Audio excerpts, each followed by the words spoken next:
Благодарам, подпредседателе, почитуван заменик министер, почитувани колеги пратеници. Еве втор ден како дебатираме по измените на предлог законот за инвалидски организации по скратена постапка. Овој закон, како и претходниот закон за изменување и дополнување на законот за инспекција на труд, а исто така и многу други закони, се носат во скратена постапка и носењето на закони по скратена постапка стана лоша пракса.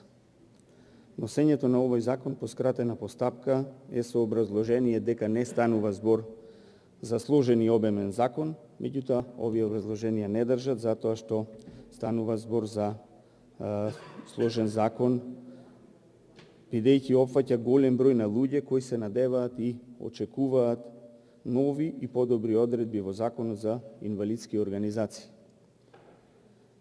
Па така, со законот за инвалидски организации се одредува работењето на инвалидските организации и нивниот статус, подрачјето на делување, финансирањето и сопственоста на инвалидските организации, а исто така и прекршочните санкции како област е уредена со законот за инвалидски организации. Со законот за инвалидски организации уредени се прекршочните одредби со донесување на новиот закон за прекршоци се предвидува подобрување на ефикасноста на прекршочната постапка, додека изрекувањето на опомена пред да биде изречена глоба се воведува како правило. Тоа е добро и јас лично го поддржувам, бидејќи пред да пристапиме кон изрекување на глоби, добро е да се даде простор да се поработи на свесноста на организациите. Инвалидските организации во Република Македонија се соочуваат како никогаш досега со проблеми во нивното функционирање и финансирање. И затоа е добре дојдена секоја помош. Пандемијата, за жал, не ја заобиколи ни најранливата категорија на граѓани кои поради отежнатите услови, поради пандемијата се соочуваат со се повеќе пречки за да ги реализираат нивните основни потреби. Овие проблеми се голем товар за инвалидските здруженија кои не се во состојба да им помогнат на нивните членови.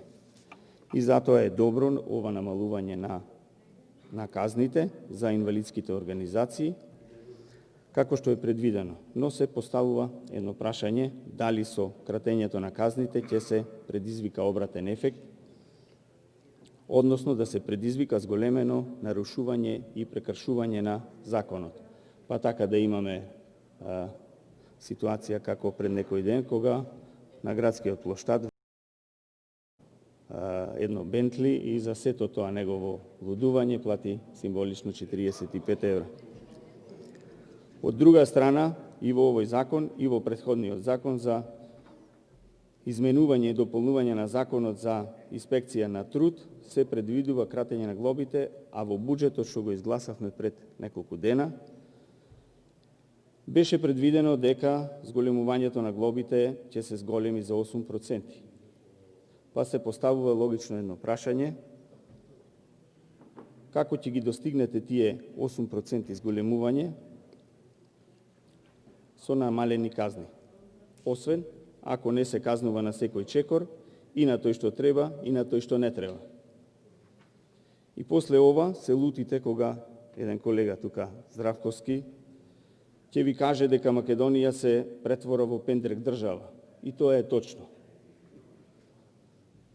Затоа сите ние тука, како пратеници, наша обврска е на овие луѓе и организации да им помогнеме, да им го олесниме нивното секојдневно функционирање со носење на неизбрзани закони и решенија за обезбедување на нивен пристап до сите институции, за да можат да ги добијат за гарантираните права согласно Уставот и законите на Република Македонија.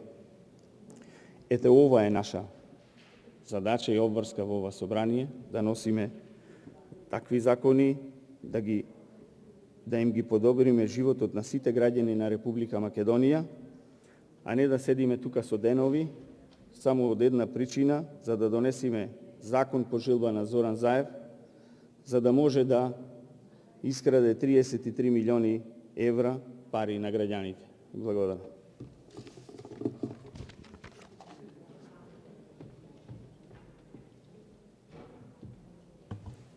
Има збор пратеникот Иван Јорданов, повелете.